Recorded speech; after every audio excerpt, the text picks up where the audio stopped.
Hey there, this is Wythe Marshall from the Stillfleet Studio. We put together a little podcast called Why We Roll, and now we're very proud to be part of the network Podderation. So if you're listening to one of Podderation's other great shows, and you're interested in TTRPGs specifically, that's tabletop role-playing games, you might be interested in our show. Why We Roll is all about how you make TTRPGs, what makes them fun, different kinds of stories you can tell with TTRPGs, and even the business, so the practical advice side. So if any of that sounds appealing, whether you're a GM, you want to design your homebrew game, or you're interested in getting in the industry, why don't you head over to Why We Roll, check us out. We really, really appreciate it, and keep making awesome stuff.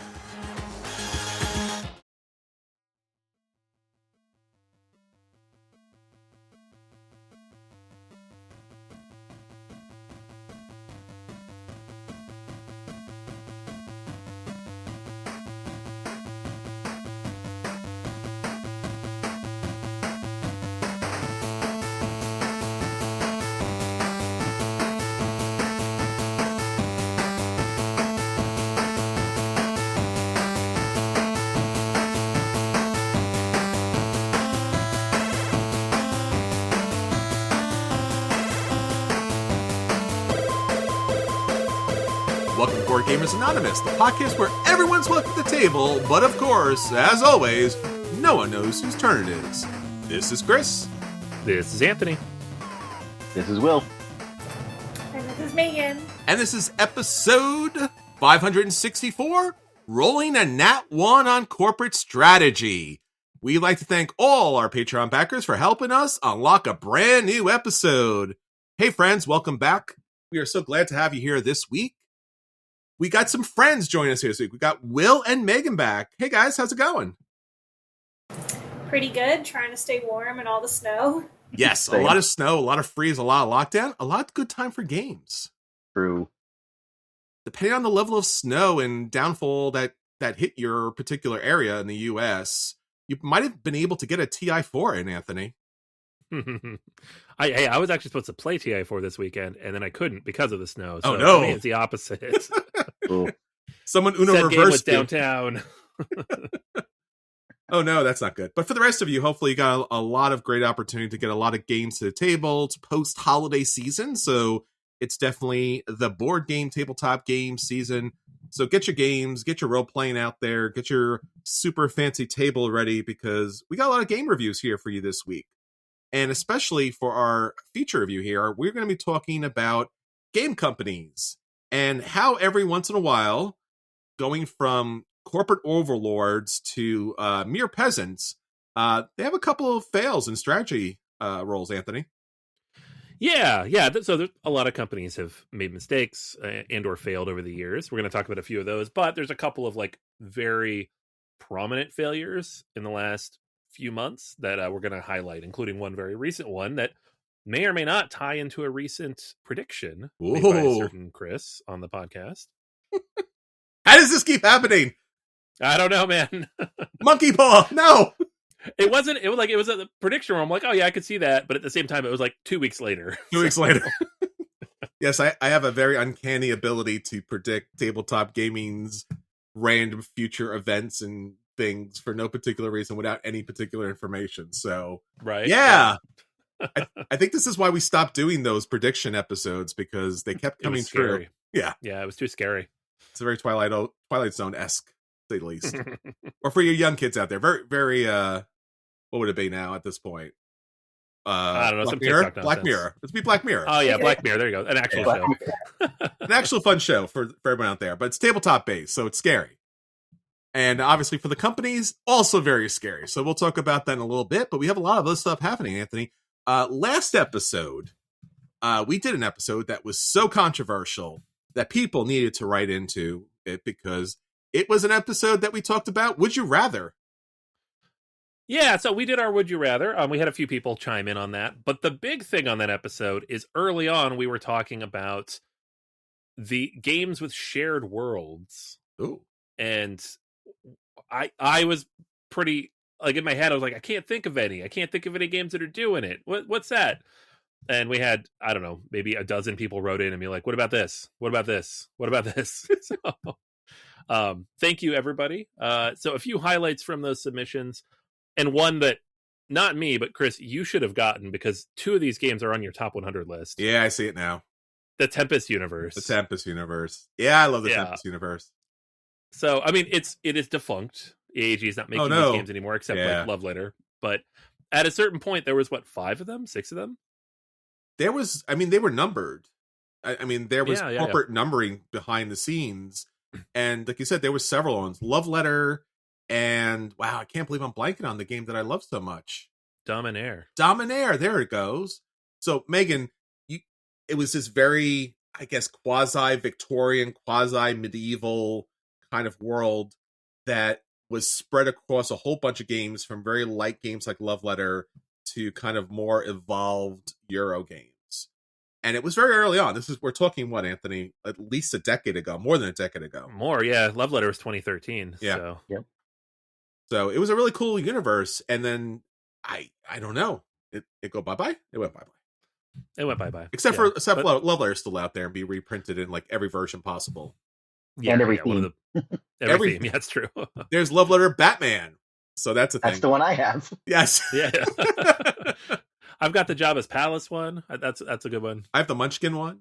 And There Will you and I played the Cthulhu one We did. last year, or I guess now at this point, 2 years ago at PAX. Yep.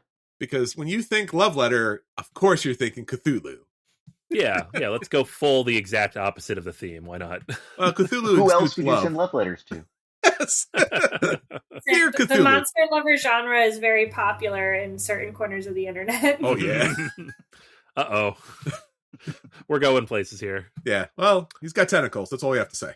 Yeah. Oh, come on, man. All right. Back to the episode, Anthony. Quick. Yeah, we're doing it. Okay, so thank you to Adam on Patreon and Tom on Discord for bringing up Tempest. Another one that came up, John mentioned this on Discord, the Kamushi Saga. Okay. This is the series of games from Devere, like Bitoku, and I had the list in front of me and it disappeared, but Bitoku is a big one for sure. Sure. So a lot of these games that are coming out from like Milan and several other designers are technically in the same universe, which you can kind of tell when like you dig into them and you look at the mechanics and like visually they kind of have a similar vibe. So a couple others that are in there: Daitoshi, Silk, Sand, Bamboo. So Sure. kind of a silk punk Eastern vibe that they're going for. What's that genre of games that I don't think it's not a shared universe because it's abstract, but it's all that same kind of abstract game. It's like super incredibly abstract with like circles and squares or X's, and like that's the aesthetic to it. I can picture it, but I have It no has idea. very interesting, odd names to it. That's why it's not popping into my head. But I'll come back around to it. Yeah, I know what you're talking about though. Yeah. All right, couple more here. The Oniverse. I can't Kevin believe you mentioned forgot this. that one. Yeah. I know, this is the one I should have remembered. The Oniverse has like 8 games now. They just released a new one like a couple years ago, Siberion, and they re-released Urbion, which is like 12 years old. So there's a bunch of those. Is there any lore? I don't think so, but they all have the same vibe and they take place in the same world. Uriel on Facebook mentioned Coyote and Crow, tabletop RPG. There's a couple board games based on that. So Wolves, and I can't remember the name of the other one, but there are several games kind of built in that universe, and it's building out. Tom on Discord mentioned Space Cadets, which is obviously an older game at this point, but has a few different types of games in that same universe. And Tom also mentioned Cheap Ass Games, who the company itself went defunct at some point, but they did have, when they were around, several different games based on like this theme of zombies making fast food, which hey, why not? Why not? So yes, there are multiple shared universes out there. I was incorrect in saying that there are none, and thank you to everybody who wrote in.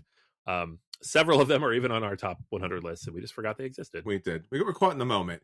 I found it, Anthony. It's probably the big one that people know, Yinish, and it's by Chris Berm. He's the designer, but also the artist. And then there's a whole bunch of other games, which I don't know how they pronounce them. So like GIPF, and then like Gipf. DVONN. So a lot of these kind of like ultra kind of abstract modern Right. German kind of looking czar is one of them. ZE with a something on the top, RTZ. So I'm sorry, I apologize. I'm butchering all those things, but that just popped into the head as well because it's a thing. Yeah. I'm I sure. love this game of Chris tries to pronounce No, unpronounceable that's words. a bad game. I always lose at that game.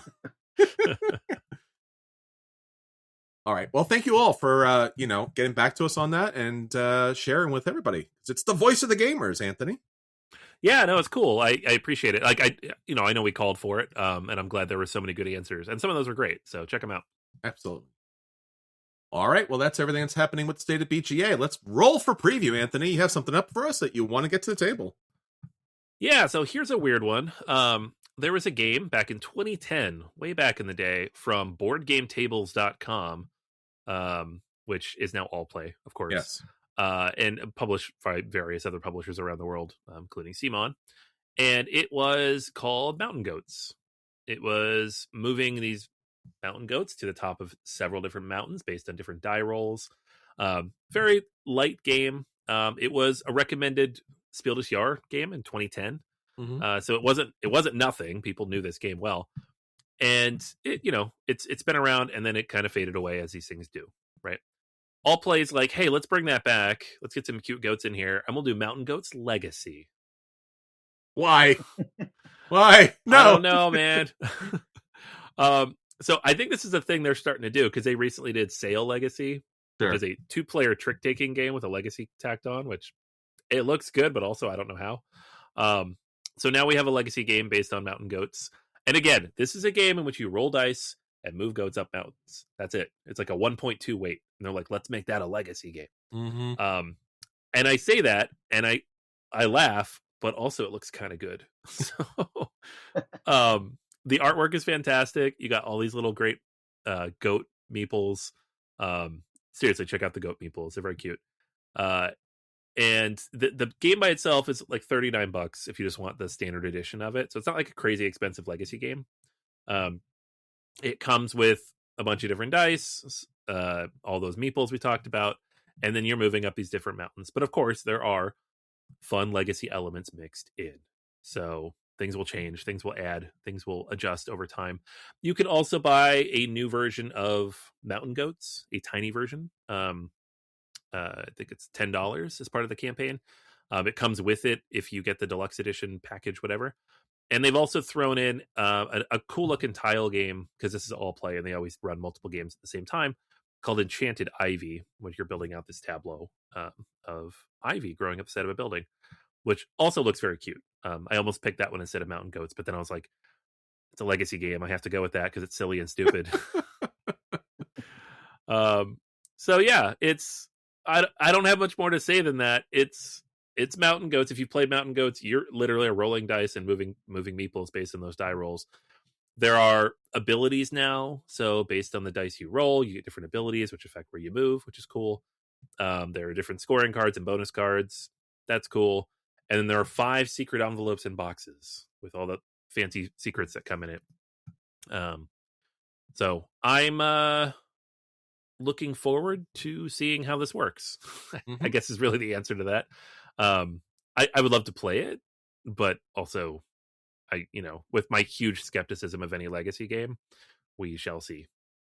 So there you go, folks. Mountain Goats Legacy. What do y'all think? Huh? If Mountain Goats? It's $88 Really if you buy everything. $88. $88. That's a legacy game. Yeah. Yeah, but that's all 3 games. So Yeah. And all deluxe editions. So it's not terrible. Deluxe legacy. Of Megan, have you ever played a legacy game? No. Is it an old game? Good question. So a legacy game just typically is, again, there's variations to this, but like as far as like as you play the game state like changes forever. Sometimes that's stickers on a board, sometimes you rip up cards, sometimes players or abilities change throughout. So, and typically there's a story to it that goes somewhere and then the game ends. And that's the whole game and you could never play it again. because you obviously have played out the story. So yeah, a lot of them do also let you. They have like an end state you can return to, but most people never do that. So yeah, I would say there's been more. I don't know. There's been a couple of really odd ones lately, the last couple of years, where it's just been very small games. But I think it's now probably at a point where it's maybe 50-50 good, 50-50 bad, give or take. So you have like Risk Legacy, you have Pandemic Legacy, and then on the other side you have Seafall and several others, which we do not talk about.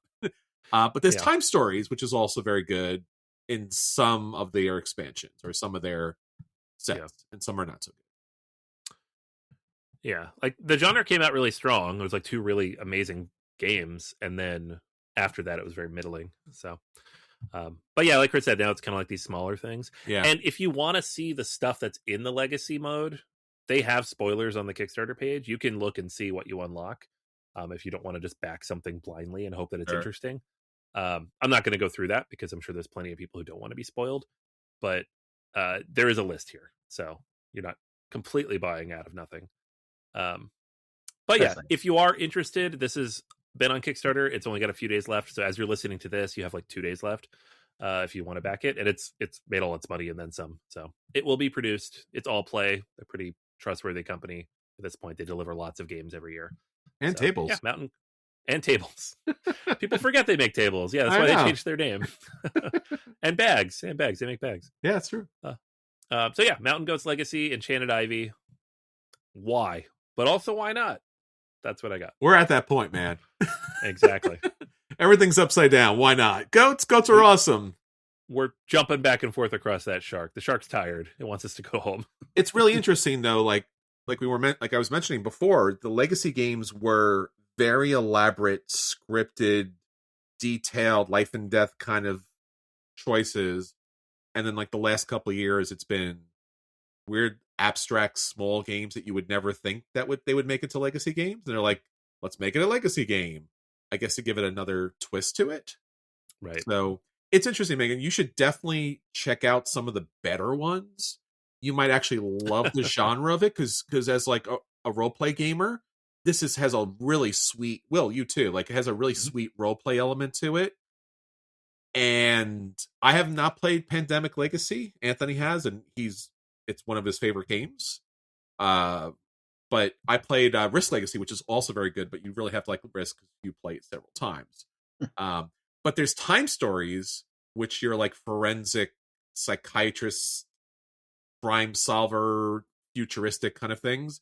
And then they have like multiple different choose your own adventure kind of thing. So it's basically like a choose your own adventure that has like a definitive end to it.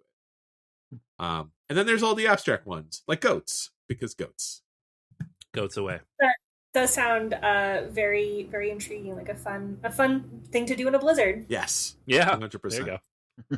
And I think Anthony, did the Pandemic one come out during the pandemic? When did the Legacy one come out? Do you know off the top of your head? Pandemic Legacy came out in 2015. Oh, okay. So prior. So a harbinger of everything to come. They did release the Season 0, the third one. That came out during the pandemic. That came out in 2020. Okay. Which was a choice. Yes. It was a choice to do that. All right, so that's all our games that we're previewing this week. Now, on to a roll for review. And we'll let everybody know if those games are a buy and they should run out and pick those games up despite the amount of snow outside. If those games are a play and they should sit down and enjoy them despite the lack of a game table. Or if those games are a dodge and they should jump in the snow, it does not matter. Those games are not good. Or in fact, the games are the dreaded burn and, it's cold outside. So why the heck not just burn them? It's the only use you're going to get out of them. Megan and Will, you've played a bunch of games over the last couple of weeks. Tell us about them. We have. So I think last weekend we played Wroth, which we got as a review copy at PAX very generously. I was very taken in by the many beautiful colors and on the box and the game mat, and also the high quality of like the game mat pieces and the little like meeple tokens for all of the different characters that you can play. It's a beautifully constructed game. Our playing experience did not live up to how beautiful the game looked on the outside. I will give the disclaimer that when Will and I, it took us like an hour to like set the game up and like read through all the instructions, and then we played through a co-op mode and then twice, and then a versus a PvP. And we were playing it wrong the first two times we played. We like got the rules a little off, and that did not give us a good experience. And so when we finally got it right, we were already like 2 hours into the endeavor and like a little tired. So did not have a great time with the game. I'd be willing to give it another shot with some distance, but I'll let Will. So I know he had a lot of feelings while we were playing it. So when you play it the right way, articulate those. Yeah. Yeah. So we got into the game. After playing the co-op mode twice, I genuinely think the co-op mode was not very good. I would not necessarily recommend it. I think the way maybe it was just the one we picked, but the scenario we ended up with was there is only one way to win this game. You can only make these kinds of moves, which kind of made it not fun because the two of us are sitting there. We have to make perfect moves with perfect knowledge of the board in order to win. And neither of us had that. So after about the first turn, it was pretty painfully obvious we were going to lose. So that wasn't super fun. I will say the co-op mode had me quite tilted as I got into it. And so I had less fun with the standard mode than perhaps we should have. I will say I like the design of the things. I like the different factions. I think one mistake I made was I played the same faction all 3 times. And I think I probably should have just picked randomly from the other factions, because by the third game, I knew exactly how I was supposed to win as that faction. And it felt like most of my turns were already played out in front of me. I just had to move the pieces, if that makes sense. Yeah. You played this, Anthony, right? I did, yeah. Obviously you're describing the co-op with, maybe some issues with the rules and stuff. I didn't like the co-op at all, so I don't know how much better it would be if you got the rules right. And that seems to be kind of the universal consensus, is that the co-op solo mode is just not very good. It's not balanced for less than 4 players, and even then it's just a little off, because how do you do an area control game cooperatively or solo play? Just like, how do you replicate an action that is meant to hurt you every time? Well, you over-engineer it, and it hurts the snot out of you. So I didn't love that part. The multiplayer one, I didn't mind as much. I thought it was pretty fun, especially with the different factions. I don't know if I've played it quite enough to like fully explore all the different elements of it, but that was where I came down. And I was like, if I was going to play this a lot with people, I think I dig it. Solo co-op is how I would purchase the game to play it, and I was like, I didn't like that at all. So it was like a weird review for me, like a few months ago when I did it. All right. What else you got for us, Megan? Second that.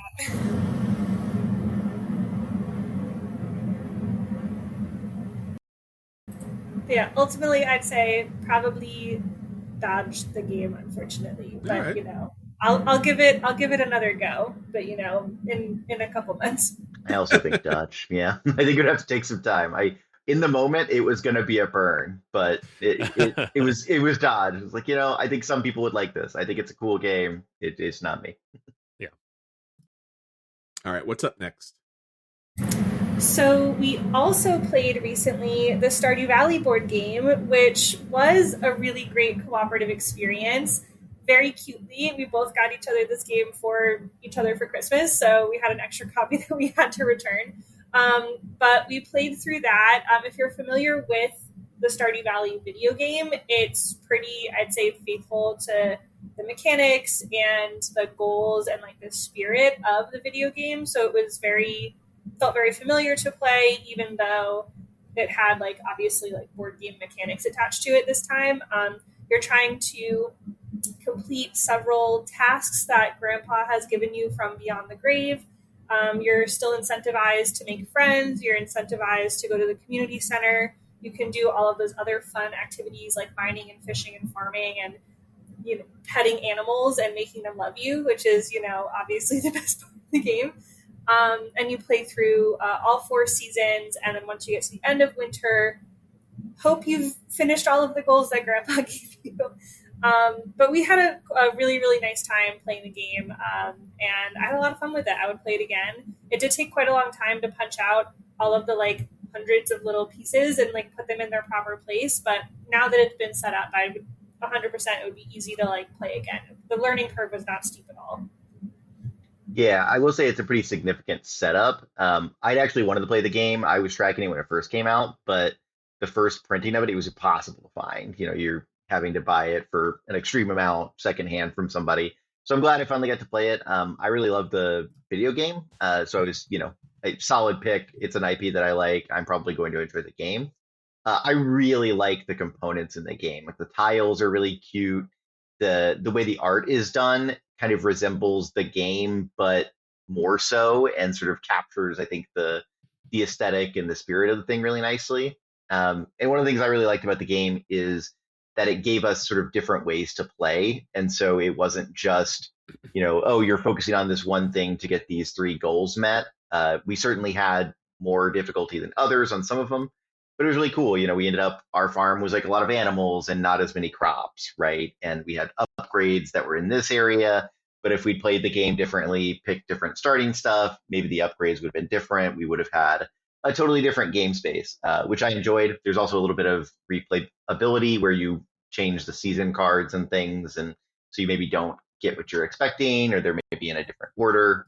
So I really did like the experience of it. The setup was a little bit wonky, but I think once it's already set up, they do a good job of telling you where to put the components and how they're supposed to look. So it's all set up in front of you, so it doesn't feel like it's a massive game, even though there are lots of components.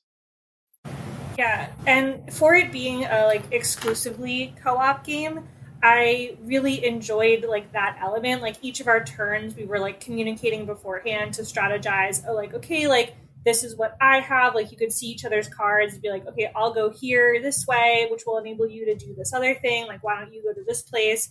And so it really did feel like we were working together towards these like common shared goals, which do change every game. I think there's like a whole deck of Grandpa's goals, and you're trying to fulfill, I think, like, what, three or four of them. So it was just a really enjoyable experience. And good, relationship booster for as far as co-op experiences are. Not at all like the previous co-op experience we had with Wroth, where got really tested the bond there for a little bit. But yeah, so sorry, go ahead. No, yeah, no, I was about to say there's not what you want out of a co-op. It should not be testing anything. Yeah, good. Exactly. But yeah, so the Stardew Valley game, I would say 100% you should buy it. I think you should buy it and play it over and over again. Perfect cozy season game. So really great for winter and for fall and all the whole rest of the year. But especially the cozy seasons. Yeah, that's awesome. Like it's to me, it's crazy to me too, because this game kind of came out of nowhere, because it was just Concerned Ape being like, I'm gonna make a board game. Yeah, because I can. I don't know, like I make all this money on this other game, I got time, why not? So it's not like a known developer or known publisher or known designer. It's just like this guy who made a video game, very well-known indie designer who made a video game, but it's just kind of like, sure, I'll do that too, and it's also great. So I don't think you can convince me that Concerned Ape is bad at anything, if I'm honest. Doesn't seem like it. No. And very generous. Like here's 43 updates for this game that you spent $12 on. Yeah. And we love him for it. Yeah. All right, so I'm guessing you're a double buy since you both bought the game. So absolutely. Yes. An accidental, intentional double buy. I think that's the first one on the podcast, Anthony. That's crazy. Yeah, I don't know if we've ever had one of those. Yeah. All right, what do you have next? Let's see. So recently I visited with some friends who are not like board game people, but they did allow me to bring some games with the caveat of like nothing too heavy. And I was like, heard, got you. So we played, I think we talked about this the last time Will and I were on the podcast. We played Kites. Sure. Kite, which was the timer flipping game. Yes. We all really had a good time with that. I think it took us like one or two games to like be like, okay, we've mastered this, we did it, but we were very like intensely focused on it. That was really fun. Mm-hmm. We also all played Concept, which is one of my favorite board games of all time. Excellent. I always describe it as like Pictionary and charades, but like on a board. And I know it's an older game. It's been around for a while. But it was really great. Sort of like set up like a joke because we've got a psychologist, a philosopher, and an English major all sitting down trying to guess these concepts. But it's essentially like little picture icons with several meanings attached to each picture. So, for instance, you've got like a little man with a sword, right? And that could mean combat, war, or like aggression, right? And you've got a whole bunch of board full of these little picture concepts, and the person who's trying to get people to guess their concept, like a phrase or a historical figure or like a concept like fiction or like fictional book, something like that. We'll put little icons all around the board in different color combinations to indicate like, okay, like it's a TV show that's about a man and family. And then you might like try to additionally add in some like details by combining. Anyway, we all had a really great time. We were all challenging ourselves with like the hardest one that we could do. And my non-board game friends, we played it for like 2 hours, and it was just a hoot and a half. So highly recommend. Would definitely play if you like these sort of like guessing, like trying to get people to guess sort of games. Definitely would buy it as well. Anthony, this is our first hoot and a half translates to a buy. We are breaking boundaries here. Yeah, we're doing some metric conversions here. Get my slide rule. Check your charts at home, folks. We're just saying. Excellent. Yeah, we used to call that, what was it, Anthony? Charades for introverts? Yeah. That's a fantastic way to describe it, yeah. Yeah, no, big fan of that game. It's great. Mm-hmm. Do you use the points? Do you actually score points on that? Because we gave up on that. So yeah. in order to preserve the like good naturedness of the game, we did away with any sort of competitive aspect, and we're just using the mechanic for the fun. So yeah, so no point tracking there. So otherwise, it might have devolved a little, into a gathering we did not want to be a part of. So be careful, kids. These games are dangerous. Yes, we're professionals. Yeah. Don't try this at home. Just saying. It's a thing. Yeah, take what you want from the experience, not what's going to hurt you. Yes. And finally, you have a very hard, crunchy Euro dynamic legacy game. Yes. Yeah. Another PAX review game that we were very generously given was Puppies or Poop. Oh. That's a twist. It's for children. I don't actually have the box in front of me to tell you the age range on it. It's essentially Minesweeper, but with pictures of poop and pictures of cute puppies. And then, so you have, you're setting up the board, you're getting to like have some strategy with where you're placing your puppies in your poop, and then your opponent also places puppies and poop. And then you cross your fingers and hope that you can pick, from these tiles, sort of like a memory type game, your puppies and not your opponent's poops. It wasn't that fun. I think because, I'm a 32-year-old woman and not a, 8-year-old child. I think, as someone who went to many like after school care programs and played a lot of board games, when I was a kid in daycare, would have played it a few times then, probably wouldn't play it too much more now as an adult. So I would say probably dodge this game. I know Will also played with me though, so maybe he has different opinions. Yeah, so I kind of feel similarly. There was some element of it that I think was nice of them trying to kind of randomize things and make it so it's not just who puts things where and then, pick up card or don't. Yeah, I will say that if you ever played Minesweeper before, Minesweeper is better. You could just play that. So it would be a dodge for me, unless you're like an 8-year-old or you have like a small child that thinks poop and dogs are funny. I will say the art was kind of cute in its own way. A lot of the dogs are like that right mix between like cute and freakish looking, which I think is really cool. But the game was not my favorite. All right, so we're dodging the poop is the point, right? We're dodging the poop. Yeah. So Megan, Probably just generally good life advice. yeah. So Megan, just for your knowledge, according to at least according to BGG, I think this is more of a manufacturer situation. They label the game as 14 plus. Ooh. Now the community only has one vote on this because it came out in 2025, so it's fairly recent. One person has rated it for 6-year-olds. So there you go, folks. It's more in line. I would trust the reviewers here more so than the manufacturers. As a parent of 2, I could say if you're looking for somebody to appreciate poop and dogs, I think 6 to 8 is probably your sweet spot. Yeah. They like the jokes. The jokes are funny. All right, everyone. Well, I have a couple of. I got my speed play here. I talked about this, I think, the last couple of weeks. Family is here, so therefore, family games, because clearly I don't have enough games, so they brought their own games.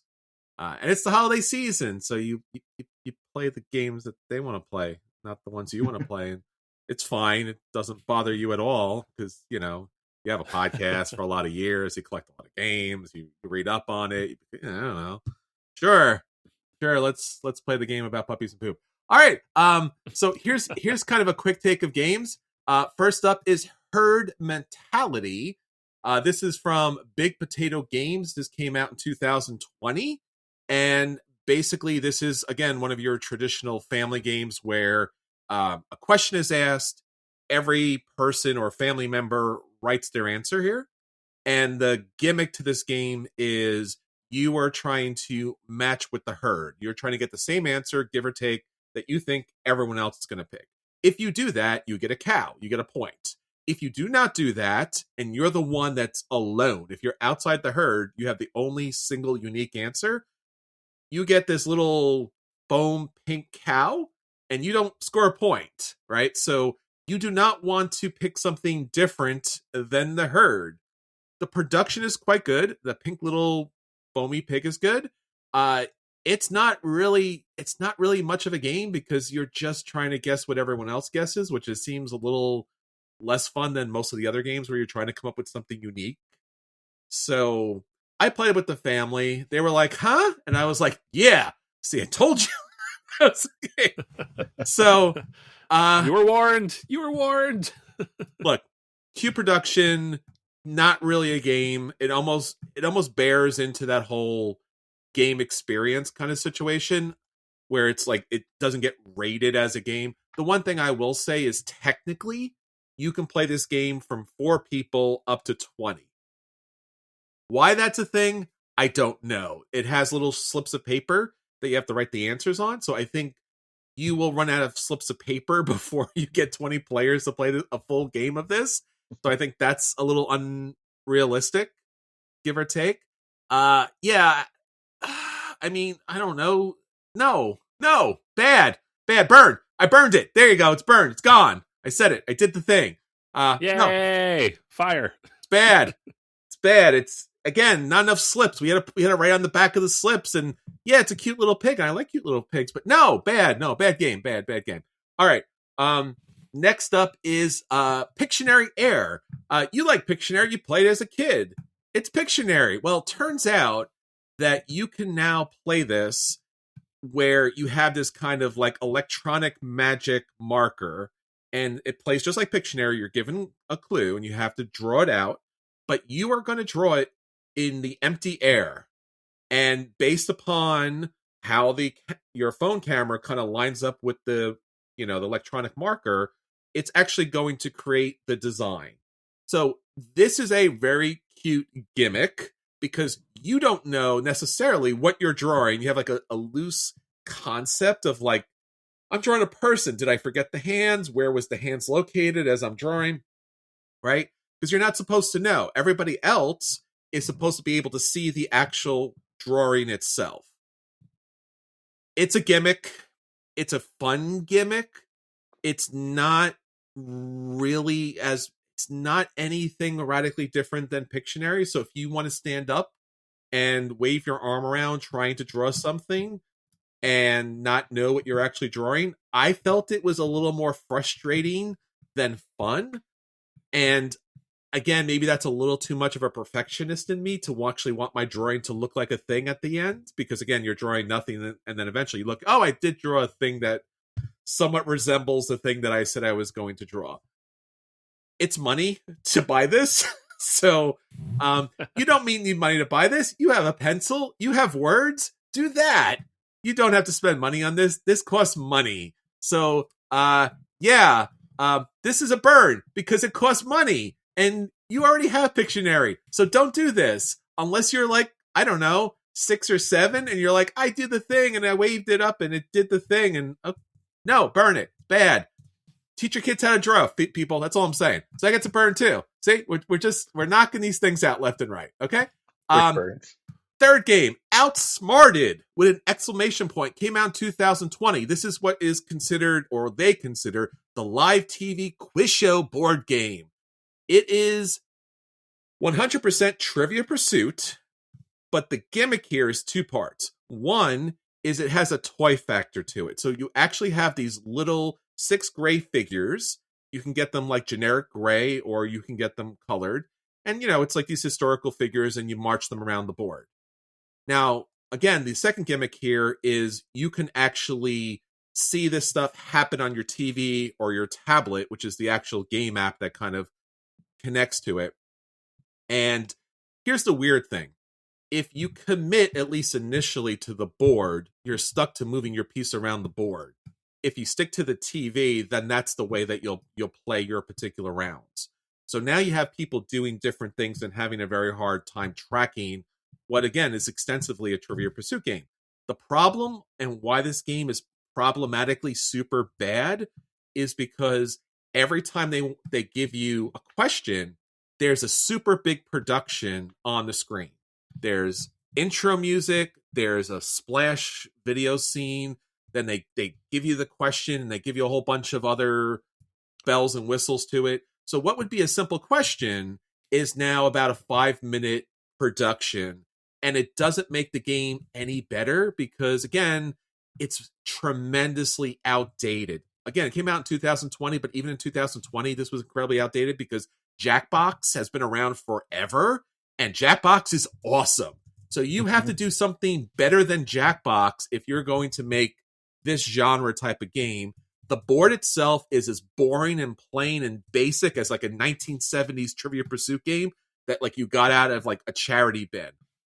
This is honestly such a mega burn for me. I'm going to have to find up a new way to kind of talk about this because my sister who purchased this game is going out of her way to return this game because not just I, but the whole family hated this game. Like, it was so tremendously bad. And what was weird about it is the game talks about, like, being able to kind of work with different ages and such. The questions were incredibly obscure on top of everything else. And, like, it doesn't have a nice natural progression and flow like Trivia Pursuit does. And it's not fun. So, Outsmarted exclamation point is honestly the worst game I have played in so very many years. Again, like, incredibly bad, tremendously bad, painfully problematically bad. It's bad. Did I mention it was bad? I should mention it's bad.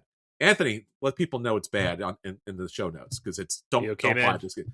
It's bad. All right. Take a breath. Take a breath. All right. Next up is Flip 7, the Grinch version. Have you played Flip 7? You probably had, right? Because Spiel des Jahres, right? That was a thing everyone got involved in. It's a small card game. It's just a deck of cards. And basically, it's a press your luck game. And you want to score as many points without having duplicate numbers, or you bust. First person to 200 ends the game, and then whoever has the most points wins the game. There's a couple special odd cards here. This is a good family game, and when I mean family game, I mean children can play this because all they're doing is like deciding when they're going to stop, even though they can't necessarily count the cards. But if you could count the cards, you could. And that's not necessarily going to give you a full count. Like there's still cards that are going to be outstanding that you won't know, but you could kind of gauge it a little bit. Chris and I reviewed this game several months ago. He loves this game, especially because it plays with such a large player count. And I picked this game up for the holidays because I knew this is something every family member, from the elders to the children, could play. So I think initially I dodged it. I love the Grinch that stole Christmas. It still, for me, is more of a play kind of experience than a game, because you can't really have any kind of realistic thought or strategy or making interesting decisions. You're just like, should I take another card? Like, I don't know. Like, there's nothing to really go on, even if you try to count the cards. So it probably moves up to like a very light dodge / light play. Again, it plays so many people. It's easy to get into. The Grinch version has the artwork, so that's nice, but the numbers are much smaller, so it's harder for people to read at the table. So keep that in mind. So dodge versus play kind of situation. So I'm going to say it's a game experience. I'm going to stick with game experience here. I think that's what I talked to Chris about. For him, it was a play. For me, it's a personal dodge. But for a family situation, it's like we played a game, right? We did a thing, and like everyone was generally okay with it. So that was a thing. And finally here, an actual game. Splendor Kids. Have you ever played Splendor? It's not my favorite game, but it's a game, and it has really cool pieces of like all these different gems. And then you're trying to complete the contracts, and you do so by collecting the right types of gems. And as you collect those, you get cards that give you ongoing gems to collect for other contracts. It's been around for a long time. People really like it. I've sincerely have really tried to like it. And I even have the digital version on top of everything else. So this was a review copy that came to me. So I, again, want to say that I really enjoyed this. I will say I played it with my niece and my family. This is a better version of Splendor than the original version of Splendor. Because when you play the original version of Splendor and you're trying to build towards contracts and someone takes your card, you feel miserable because now you have all these red gems and you can't use them until maybe something else comes up. This one is a very simple game. It's a board and you're trying to get to the castle and you're doing the same thing. You're taking the gems, but you're deciding on which pathways to go, and each step of the pathway requires a certain combination of gems. So it still has the contract completion of Splendor and the gems of Splendor, but instead of gems, it's like food, because you're feeding your kingdom along the way. And then when you get to the final castle, you get a medal on top of all that. There's also some round tokens and some square tokens. So if you go to certain spots on the board, there's different things that take place there. Nothing radically different, but something nice. So this fits into kind of squarely a kid's game where it's almost like a Candyland game. Like it's almost very wrought of like what you should do next, because the next stage you need these things.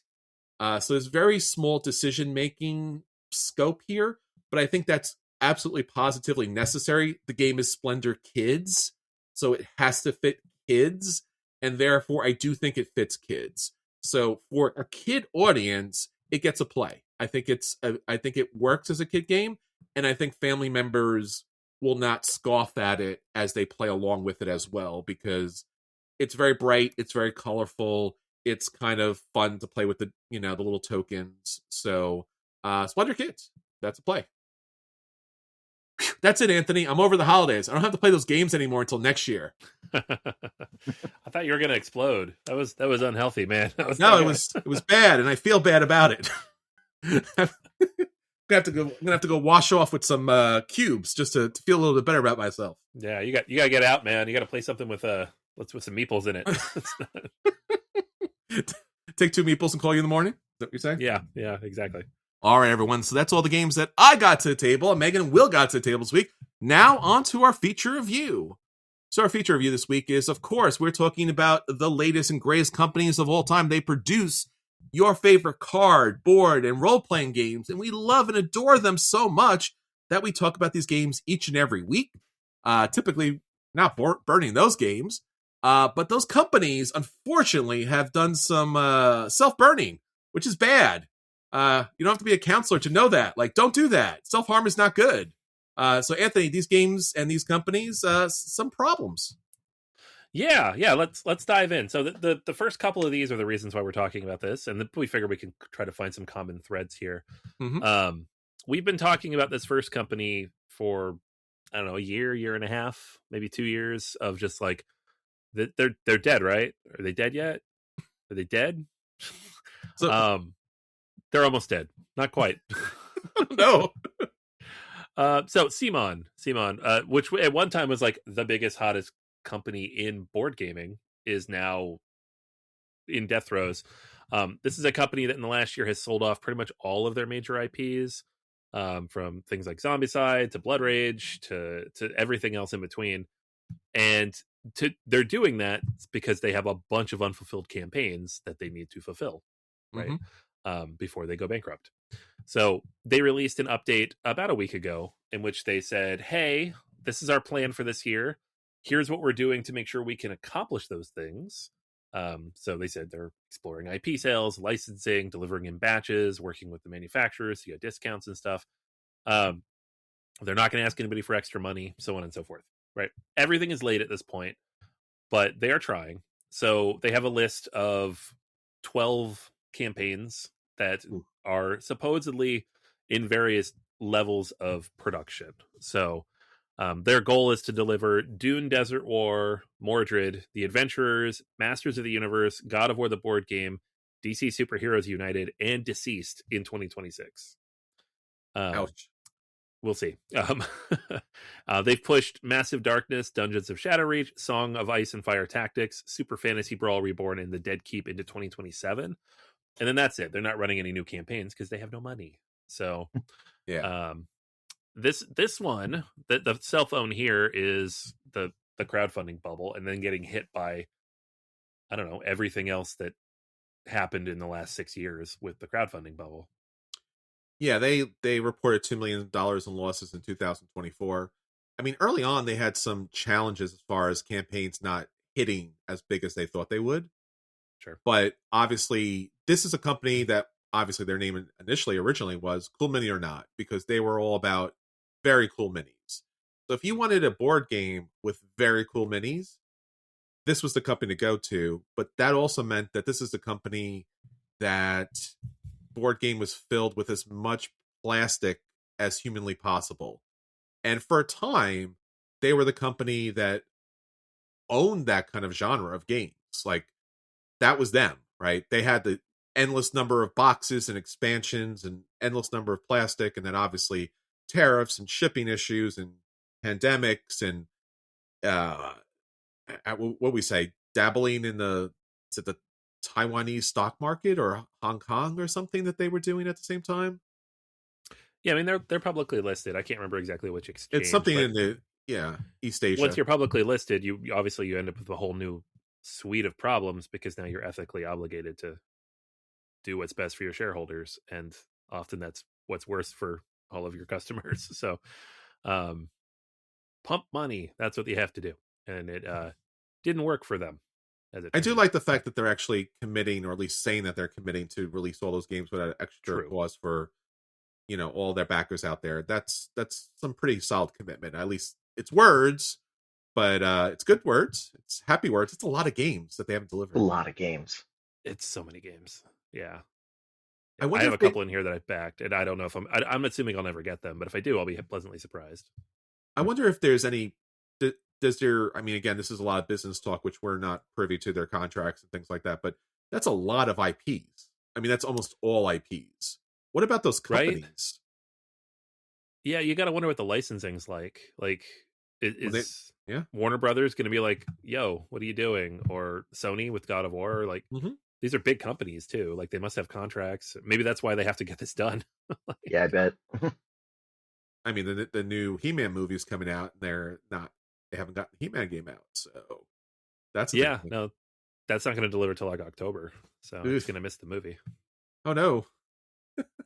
Yeah, I mean, to be fair, that movie doesn't look great, but well, it's a thing. Wow. Double heat.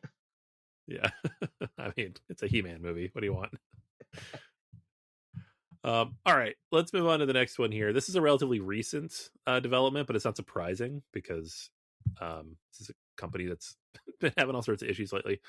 Hasbro and specifically Wizards of the Coast are being sued by shareholders because of what they see as some financial shenanigans surrounding the valuation of the company based on Magic the Gathering. So, boiling it all down, because it's kind of a little bit of a complicated lawsuit, but the basic idea here is they're claiming that the executives in Hasbro have mismanaged the brand and breached their fiduciary duties, basically by overvaluing the company and buying back stock. So companies regularly buy back stock to increase their own value internally, and if you misvalue that, then it is illegal. So they specifically mention that they're doing this because the Magic the Gathering is a speculative product. It's a collector's product, so the value is based on the rarity of the cards. However, they claim that Magic cards have been overproduced in recent years, and that oversupply is basically allowing for short-term gains at the expense of long-term value, which in turn hurts shareholders. If they buy shares, the shares are going to decrease in value. That's not being disclosed. It's a negative. The bottom line is they're claiming Hasbro's making too many cards, which I feel like we've had this conversation a bunch. I don't think anybody would even argue with that when you have like 8 or 9 sets a year. Yeah, especially with one of the things that I read about this too was specifically how they're doing those sets, that it's sort of like there's always money in the banana stand, and let's just make more sets of cards and people will buy them.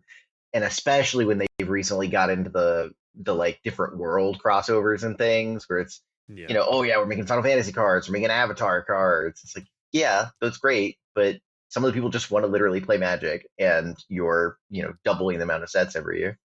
Yeah. Yeah, no, it's crazy because the volume is so high, and then the prices are going up too on top of that. So you have Magic is the biggest brand for a multi-billion-dollar corporation that's publicly traded. Therefore, infinite money must be printed because that's capitalism.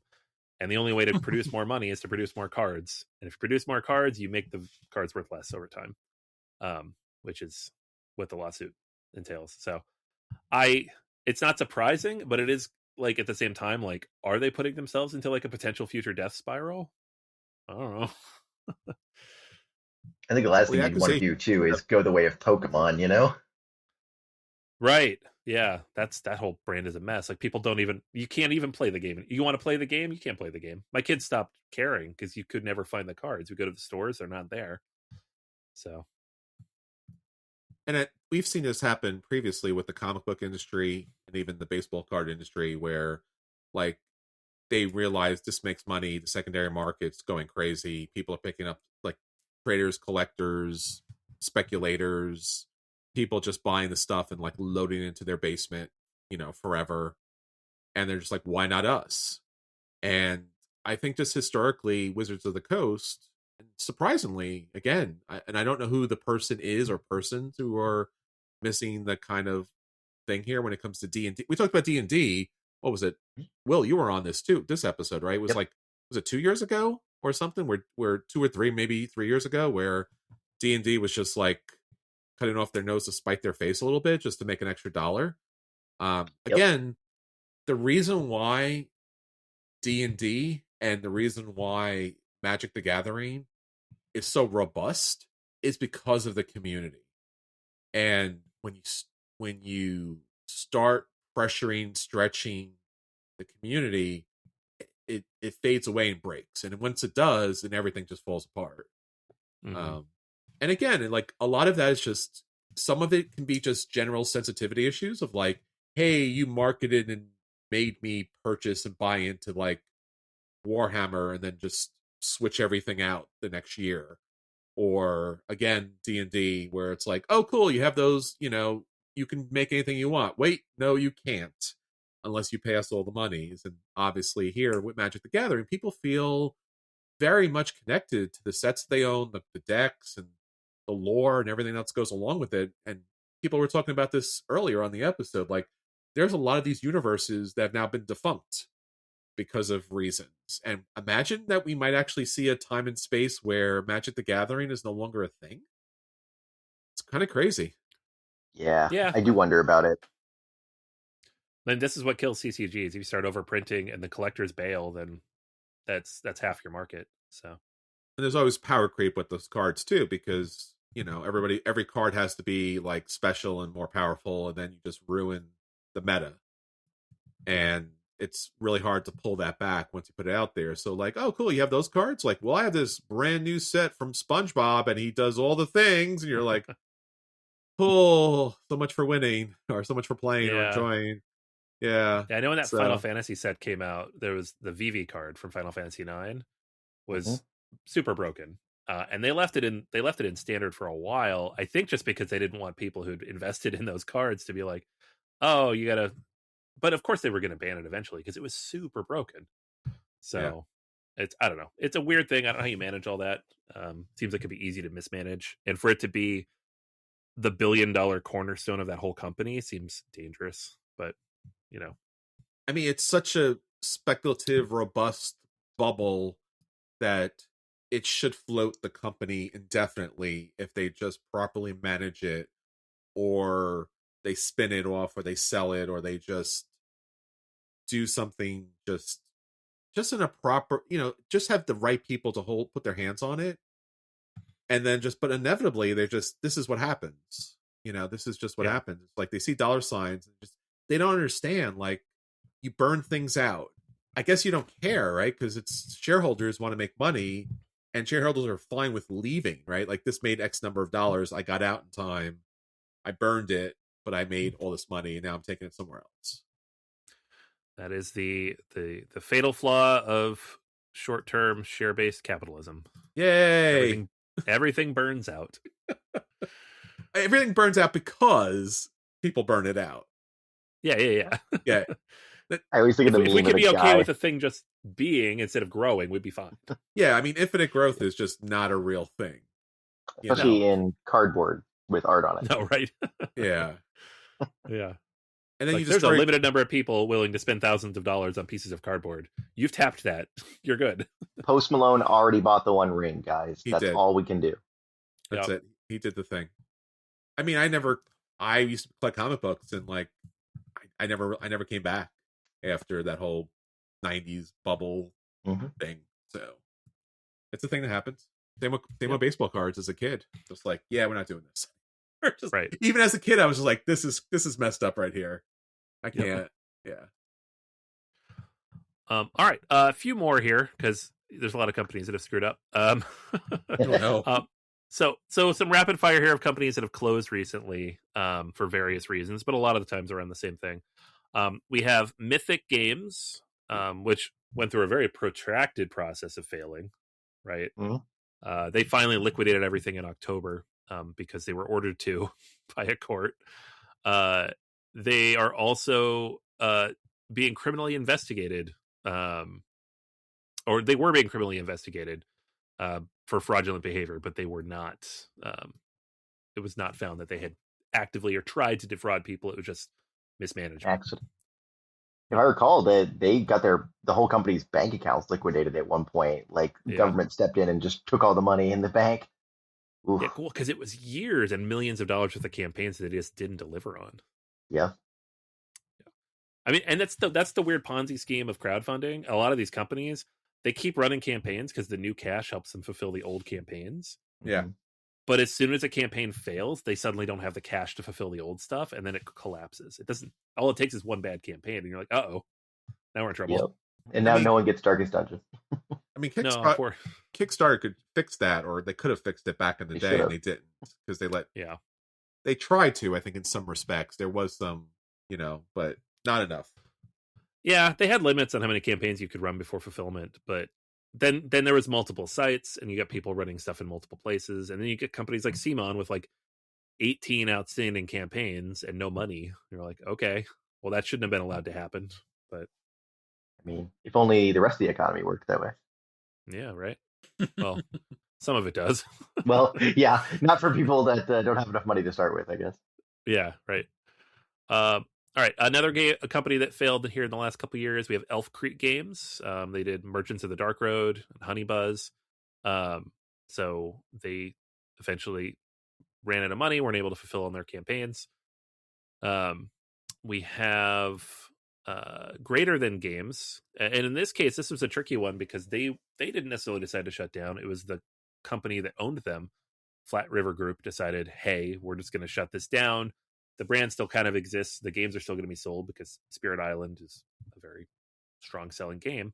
But they've kind of collapsed it in just as part of corporate restructuring and or saving money, because that's what happens when you let all these companies buy other companies.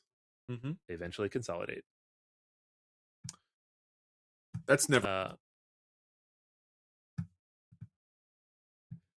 So yeah, we have Final Frontier Games. They laid people off and declared bankruptcy specifically for just like financial mismanagement. So that was another one that kind of did the same thing. Game Brewer also shut down. They sent a letter out. This one was almost 2 years ago. Yeah. So they also just kind of ran out of runway on the campaigns that they were running. And so the common thing here is we have small companies who exist through crowdfunding, who run out of cash due to a combination of poor management and all the crazy stuff that's happened in the last 6 years that's tough on small companies. Yeah. Right? Like the shipping crisis of 2001, the unnecessarily self-inflicted tariff crisis of the last 9 months and counting. So it's some of these companies we can be like, you didn't manage this very well. And other ones are like, well, that sucks. I'm sorry. So. Yeah. Yeah, and we haven't even mentioned a lot of the very small companies that just kind of opted out just because of the way that the tariffs are. Just, and it's sad because we don't, they were like the little tiny booth at the convention, and now we just won't see them anymore. Yeah, no, it's a shame, and it's at a certain point you just especially if it's like a hobby company. A lot of these are hobby companies. People have jobs, and then they're like, I run this thing on the side. Yeah, why do you want to put up with all that? Sure. So a couple big ones here. Funko Games closed down almost 2 years ago at this point, and when they shut down, it wasn't like a shutdown; it was like a restructuring and licensing and distribution agreement. But effectively, what it is similar to what Simon is doing, where they sold off all the brand because they didn't have cash, and the company itself, Funko as a company, was failing. So this is a case of a smaller company, Prospero Hall, which had done great work, gets purchased by a much larger company, and they're like, yay, cash. And then that much larger company is run like very poorly, crashes in a bubble, and then they get more or less shuttered because of it. And we've been talking about this for like 10 years of when you consolidate stuff, eventually things shut down. It's a thing, unfortunately, in our industry, and they always used to say it was the crowdfunding initially, like the games would just disappear, and that's been talked about for like these 12, 15 years at this point. And it just turns out, I mean, in part because of some of that crowdfunding stuff and the delivery stuff, but the company itself, just some general mismanagement. Something's predictable, something's not. Yeah, for sure. The last one I wanted to mention before we wrap up here is Fantasy Flight Games, which is technically still around. We've talked about them a bunch. The company still exists. They're part of Asmodee, but what was once like the flagship board game producer in America is now very much a shell of its former self. Produces a handful of games, Arkham stuff and like Marvel Champions, and that's about it. And like a Star Wars CCG. Most of that stuff's out of print all the time. So like it's unclear how the company's even being run. And this one is really just like Asmodee bought them, they gutted them for parts, they moved a lot of pieces around to separate companies, and then they left the withered corpse of Fantasy Flight to die in Minnesota. There's a really good video, Shelf Side on YouTube, posted about a few months ago, the rise and fall of Fantasy Flight Games.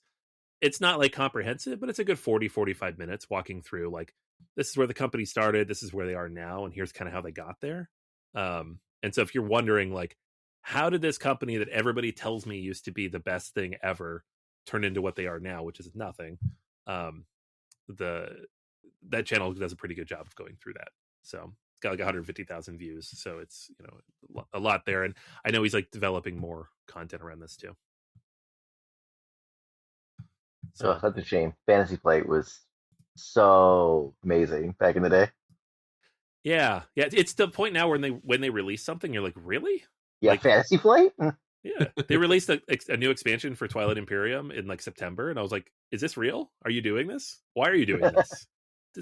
This doesn't make sense. Why would Asmodee let you do this? So, Do which they is a know you shame. did it? Yeah. Yeah. And that's not the only company, right? Like Asmodee bought a bunch of brands. Like Days of Wonder doesn't really do much anymore.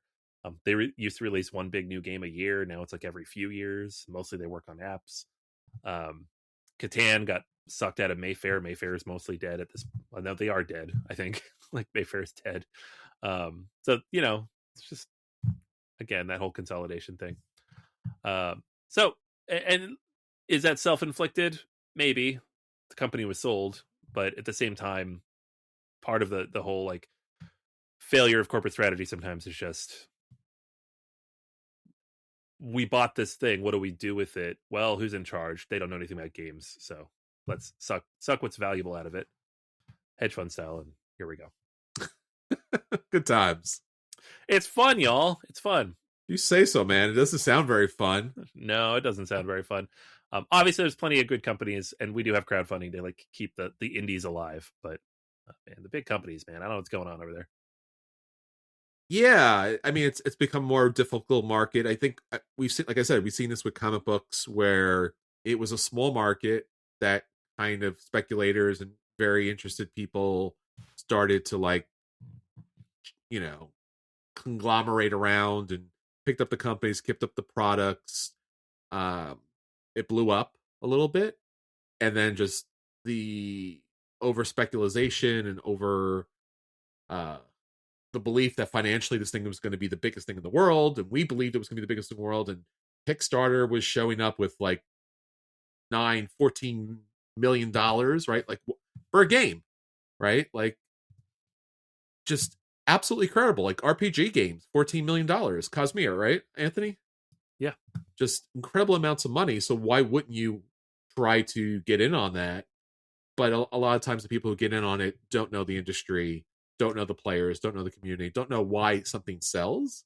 Like they're used to selling like random sprockets or doodads and things like that. And it's not the same kind of product. You get a community with it, and that the community has value. So, and you have to take the community's lead because they're purchasing the products. So, yeah, but you can only piss them off so much too, because one of the things about, I always love to talk about Magic, where a lot of the most popular ways to play Magic now are because the community got mad at Wizards, and we're like, we don't want to play the game that way, you jerks. We made our own thing, and then Wizards was like, okay, yeah, we heard you, we'll do that, right? That's great, but you can only push people so far before they stop coming back. And I've witnessed that with a lot of these, right? Like I have a friend that just got into Magic, and he was there for pre-release events, like he's doing all these things. And like 2 sets later, he's out of the game. Like he doesn't want to play anymore. Like, I don't have any desire to play this game. Why would I go? It's like, oh, cool. Yeah. Well, Magic just burned you out in under a year. That's wild. Yeah, well, it's crazy when you buy a bunch of cards, you build a deck, you feel good about it, and 3 months later that deck is obsolete. Yep. It's like, who can afford that?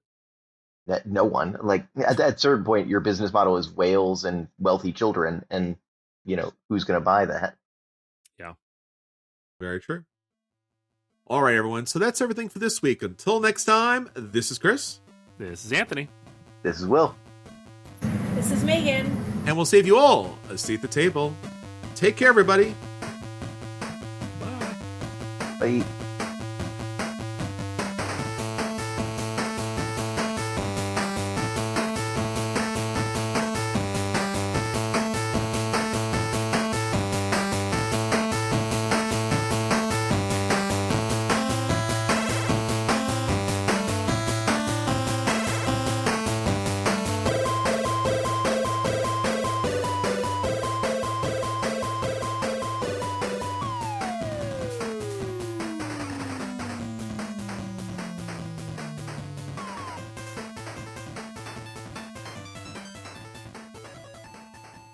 Hey there, Hugh from Podderation here, and if you like today's show, why not have a listen to the All Things Nintendo podcast? Hosted by Brian Shea, former director at Game Informer and lifelong games journalist, the show explores the ins and outs of gaming's oldest company and one of its biggest, featuring interviews, featuring reviews, featuring everything you want to know about the world of Nintendo.